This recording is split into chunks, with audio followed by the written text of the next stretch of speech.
আরো বেশি করে মহিলাদের সম্মান করার জন্য দলের কর্মীদের নির্দেশ দিয়েছেন নেত্রী মমতা বন্দ্যোপাধ্যায়। সাম্প্রতিককালে রাজ্যের একাধিক স্থলে মহিলাদের উপর সালিশি সভা সহ অত্যাচারের ঘটনা যখন ক্রমেই সংবাদ মাধ্যমে প্রকাশ্যে আসছে, তখনই 21শে জুলাইয়ের সভা থেকে কঠোর বার্তা দিয়েছেন তৃণমূল কংগ্রেস নেত্রী। জানিয়ে দিয়েছেন কোন রকমের অন্যায় করলে তা তিনি যেই হন না কেন তাকে তার সরকার বা তৃণমূল কেউই রেয়াত করবে না।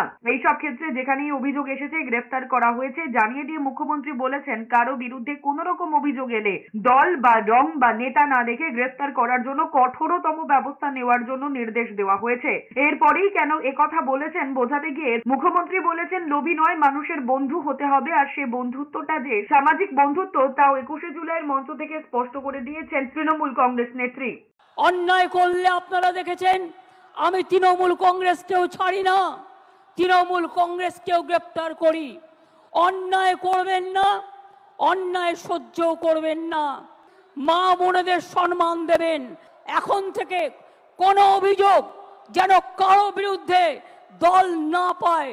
যদি কোনো অভিযোগ কারো বিরুদ্ধে পায় আমরা কিন্তু উপযুক্ত অ্যাকশন নেব, এটা মাথায় রাখবেন।